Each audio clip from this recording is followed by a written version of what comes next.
the Franschhoek Literary Festival Schools program kicked off earlier this week ahead of the festival, which takes place this weekend.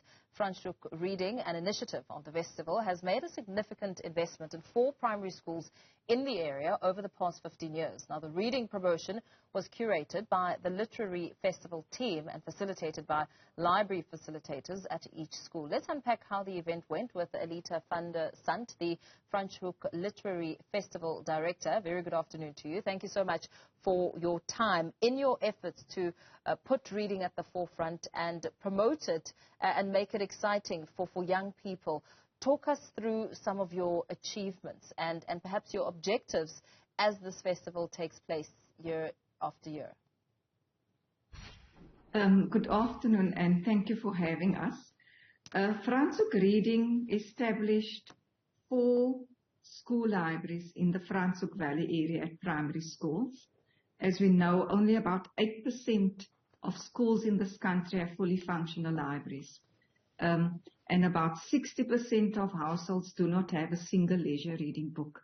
And so even before we start doing anything, we need to look at how do we bring books to communities where there aren't book-rich environments. And so that's the establishment of school libraries that could also be used by the communities in those 4 schools. We had set up the libraries first of all, and we pay for the salaries of the staff of the library, so the library facilitators paid by the festival. We also obviously have to stock the libraries, and so we had over the years bought about 1.7 million rands worth of books for these libraries. Book Week was such a lovely week. It started on the 15th of May and ended on the 19th. And we had, for each school that we have the libraries in, we had a dedicated reading festival day. And so we entertained, engaged with, had light and fun activities and games and storytelling and book mascots with each of the schools. And every learner across the 4 schools was participated in the program. So about 2,700 learners that we engaged with over the week and just brought words and stories in a non-threatening, fun, accessible way to these schools. It's interesting you say a non-threatening and fun way.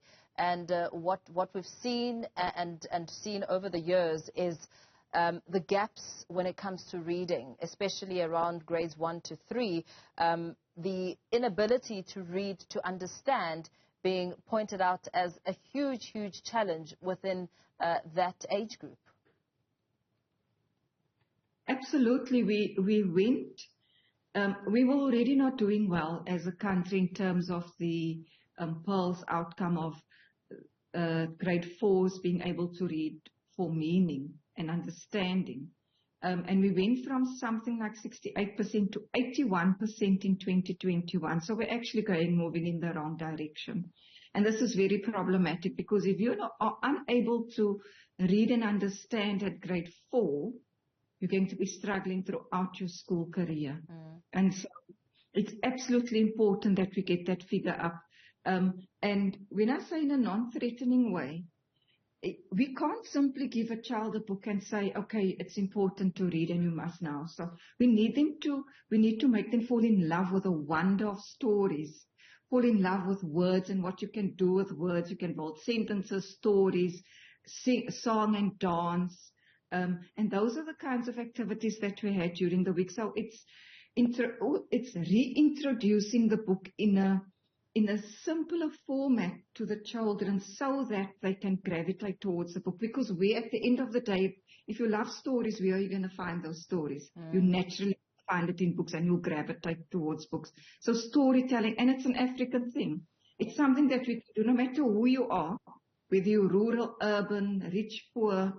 It's something that is part of our culture, and we want to encourage more parents to actually tell stories about their own lives, their family lives, their cultures to the children as a way of just getting them into it and also bonding with your child, of course. Yeah.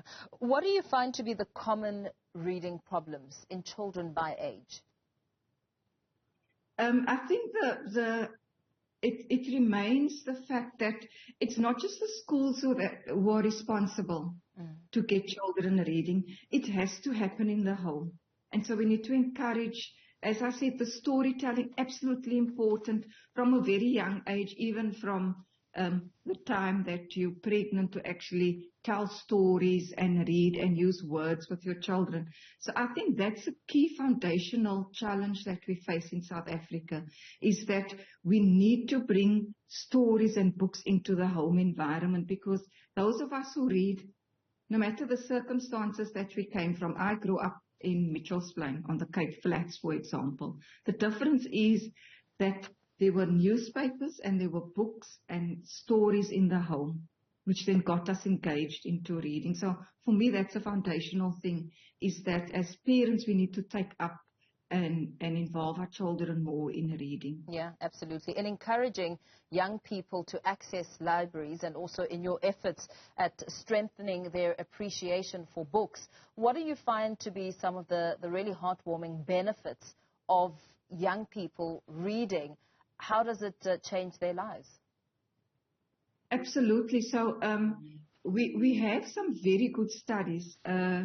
A 20-year longitudinal study that was done by Mariah Evans from the US, but she had looked at over 53, something like 53 countries over a long period, like 20 years, for example. And it was all about the economic conditions in which children grow up in, and what will assist them in moving beyond that, transcending the circumstances that they were born in. So they looked at a variety of indicators: the background of the parents, the education of the parents, the government that is ruling the country at the time, all of those kind of indicators.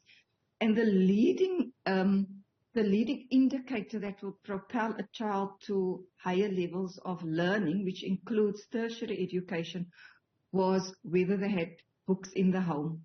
And having as little as 20 books in the home was the best indicator for achieving higher levels of education. So it all comes back to the home and growing up in a book-rich environment. Yeah. And so really it's also about perception of value, because we do spend money on other things as parents. Our children have phones. Across the demographics, have phones, have other items.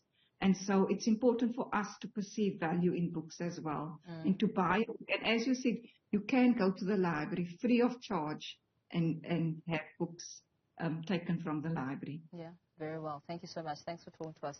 Elitha van der Sandt, the Franschhoek Literary Festival Director, speaking about the love of books and how parents and communities can encourage young people to grab a book and read.